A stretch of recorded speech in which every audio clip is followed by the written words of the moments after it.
जे हक्क पाहिजे ते सारेच दान करते, रक्षा तुझी न माझी हे संविधान करते.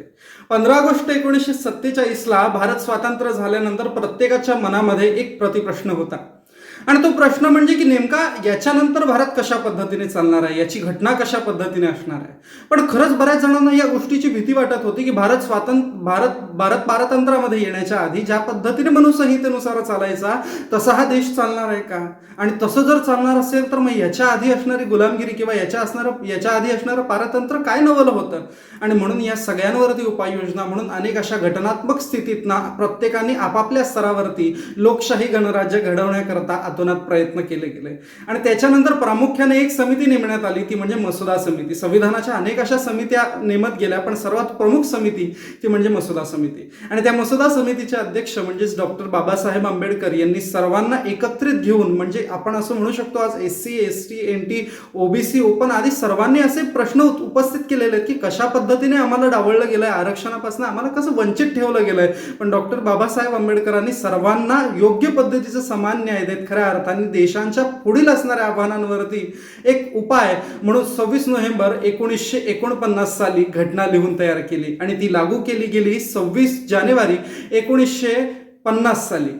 आणि शेवटी त्या घटनेने अगदी देशाचा चेहरा मोहराच बदलून टाकला. पण त्याच्यानंतर सुद्धा अनेक अशा आव्हानांना आजही स्वातंत्र्यतेचा अमृत महोत्सव साजरा करत असताना सुद्धा या अमृतकालामध्ये सुद्धा अनेक अशा आव्हानांना देशाला सामोरं जावं लागत आहे. आणि म्हणून व्यासपीठाला हा विषय मिळतोय, देशापुढील आव्हाने आणि भारतीय संविधानाचे महत्त्व.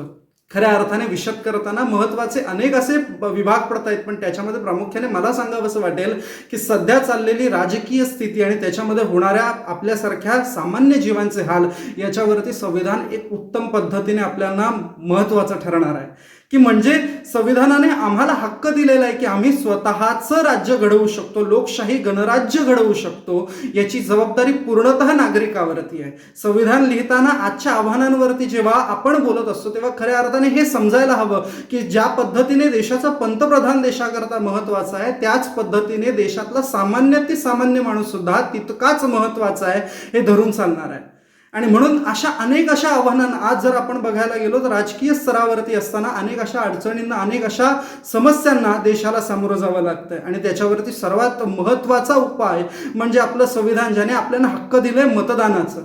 आज आपण मतदान करून लोकशाही गणराज्य घडवण्याच्या सुरुवातीलाच असताना अनेक अशा गोष्टींना पार करून आपण आपल्या देशाला घडवू शकतो. आपलं देश, आपल्या देशाचं भविष्य हे आपल्या हातात आहे, हे संविधान आपल्याला देत आहे. खऱ्या अर्थाने प्रत्येक धर्मांतर अनेक अशा पद्धतीची धर्मनिरपेक्षता आपल्याला संविधानाने शिकवली आहे. आज प्रामुख्याने हे एक मोठं आव्हान आहे देशापुढे की अनेक अशा पद्धतीने हिंदू मुस्लिम दंगे असू देत किंवा अनेक अशा पद्धतीच्या धर्मांतरांमुळे किंवा अनेक अशा धर्माच्या स्तोमामुळे आज ह्या देशाला कुठेतरी एक वेगळी दिशा मिळत चालली आहे. राजकारणाला सुद्धा धर्मांततेचा कलंक लागला गेलाय, पण याला काढण्याकरता धर्मनिरपेक्षता, समता, बंधुता ही शिकवण देणारं संविधान खऱ्या अर्थाने आज मला महत्वाचं वाटतं.